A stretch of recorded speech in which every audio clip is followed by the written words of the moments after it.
What's up, world? Welcome back to Charge the Game podcast. I'll be your host here, Chuck. And today we're talking about Deion Sanders and how he pretty much had an embarrassing post-game conference interview, whatever you want to call it. I did not like a few of the things that he said, and we're going to touch bases on their loss. As we all saw, UCLA did defeat the Colorado Buffs. I believe the score was 28-16. And Deion Sanders had some interesting things to say at the podium. But before we continue to talk about that, I want to ask you guys to do me a huge favor. Hit that subscribe button and also hit that notification bell so you guys can continue to get the latest when I drop my sports media takes. Okay, so you guys know that the Colorado Buffs have not won the last two games, I believe, 2 or 3 games. And now they currently sit at 4-4. We saw that Shiloh Sanders got ejected out of the game after the bounty. Pretty much, he targeted a player. And he definitely hit him where it hurt it, right? Deion Sanders has some interesting things to say, and I know you guys love Deion Sanders and that nobody can criticize this guy because, it's just ungodly. It's unlawful and ungodly to say something against Deion Sanders. Because people would like to counsel you. Well, as you guys know, I just like to say things and speak things based off my point of view and how I saw things. And what I saw was a team, I'm not going to say that they aren't the most talented. The hype around them is exactly why they're under a magnifying lens, if I may say so, right? So normally a team like the Colorado Buffs, keep in mind they went 1-11 a few seasons back to back. No one ever heard of them. They were not covered. But because Deion Sanders and his brand, his 2 sons, or a 3rd son actually, because his son is there with the camera crew and stuff. You never heard of the Colorado Buffs, but now you hear of them all the time. So even when they lose, it's going to be magnified. And what I got from the post-game conference is a lot of deflecting on Deion Sanders' part. And I did not like how he threw his own team under the bus. For those who did not watch the interview, I have a snippet of this interview that I really want to play you guys so you guys can kind of get what I'm looking at from my perspective. So let's take a look. The big picture, you go get the lineman. That's the picture. I'm going to paint it perfectly. Now, that right there, I did not like that. You don't do that as a coach. I'm telling you guys, like, there are a lot of things I like about Deion Sanders. He looks very feminine and comes off like a diva with this take. I want you guys to look at how he threw his team under the bus, man. It just was not right. Listen again. The big picture, you go get the lineman. That's the picture. I'm going to paint it perfectly.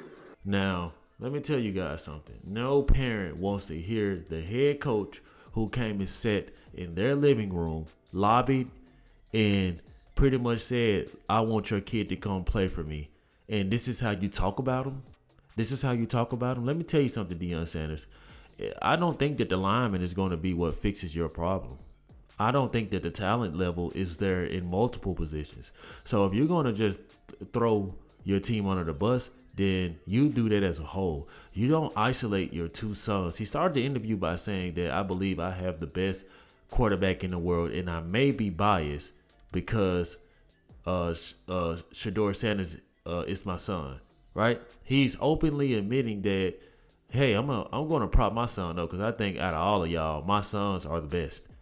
And this is why you cannot have a head coach like Deion Sanders and his kids at the school, because there may be supreme talent on that team that gets overlooked because he's not going to let anybody else start over his kids. He wants to get his kids into the NFL, and this is one of those selfish things that I do not like about Deion Sanders. And I saw the comment sections on this. A lot of the people in the comment section feel similar to me, and I'm telling you guys exactly what's happening. A lot of people in the media, a lot of the fans or the people who support Deion Sanders, they're starting to wake up and look at this guy from a different angle. They're starting to look at this guy with one eye on him and one eye to the side. It's like, hey, hold on.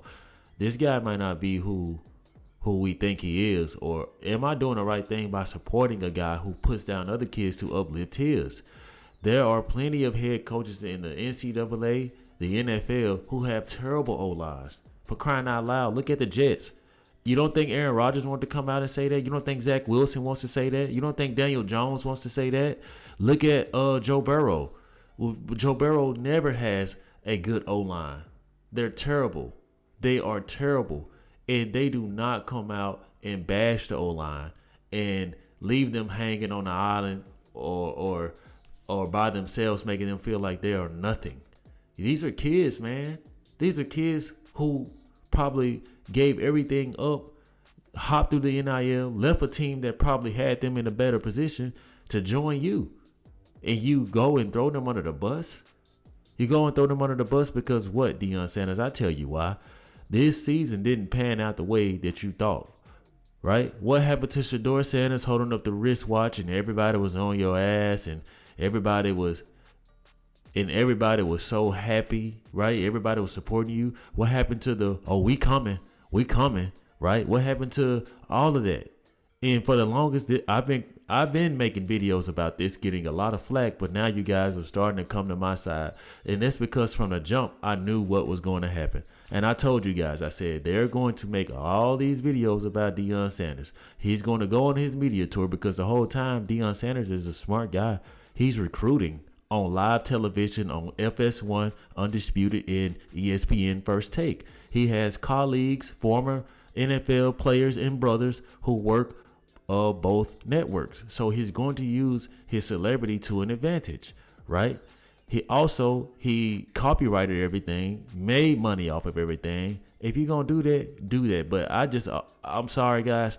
I feel like Deion Sanders' purpose isn't just football. I think that it's not 100% football. It's 100% about the Sanders brand.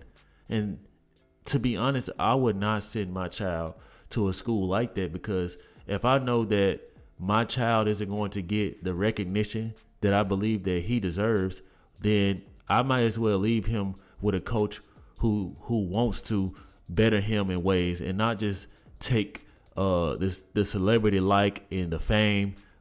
That's what he's doing. Deion Sanders reminds me so much of P. Diddy. It's like, yeah, I really don't make music, but I'm just going to be the guy hopping in the video and taking all the shine. And I feel that Deion Sanders does a great job of marketing himself. He truly does. He also likes to use his religion to put him, in a different light. But to be honest, sometimes I think that he's overdoing it with that. But hey, who am I to talk about a man and his religion? I'll stray away from that. I won't stay on that.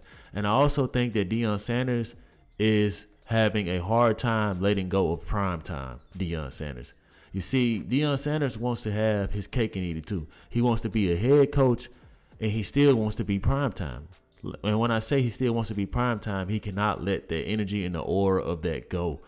It's either you're going to be a head coach or you're going to be prime time. And sometimes I feel like we don't know which one we're going to get. That's the truth. And, I think that these kids are starting to realize that this guy doesn't really care about them. And that's going to make a kid in a program, it's going to make the program and those players hard to play for you, Deion Sanders, especially when you come out and do stuff like this. You know what's going on right now? There are a lot of other colleges trying to recruit the linemen that you're talking about because nobody wants to see you happy, Deion. They feel like you've been thrusted up onto this platform, giving all of these flowers without earning a darn thing. And for you to go out and do your team like this, man, it's just not a good look. There is no head coach, no starting NFL quarterback that goes out and do stuff like this, especially if you're a head coach. You should be above this. And honestly, Deion Sanders, you should be ashamed of yourself, man. Truthfully, you really should, because these kids are giving it all they can. You uplift these brothers. You talk about uplifting and you talk about the Lord so much. I don't know if the Lord would have went out and done something like that.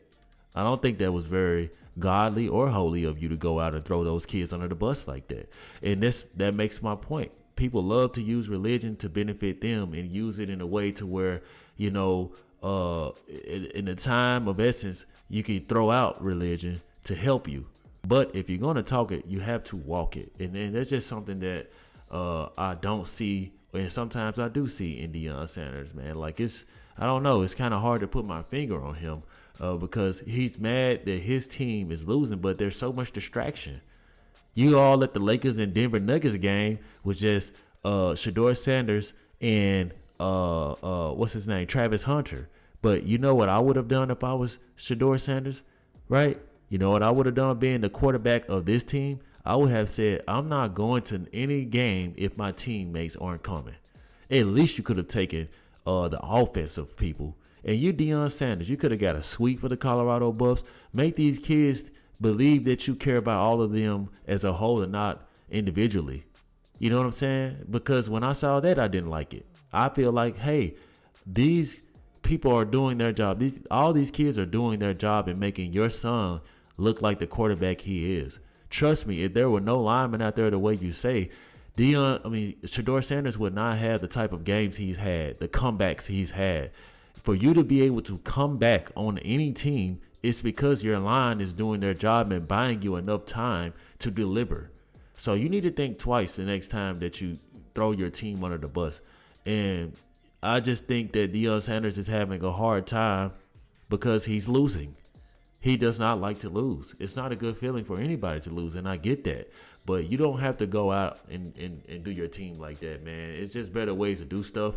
So, that's just my take on this, man. You guys let me know what y'all think. As Deion Sanders is very frustrated with his O-line, and he throws him under the bus. And like Coach Lanning from Oregon said, he called it. He said the Cinderella story is over. So what happens when the Cinderella story is over and everybody in the media starts to talk about the way you losing and nobody is doing a wristwatch or the watch flex that your son Shedeur Sanders invented, right?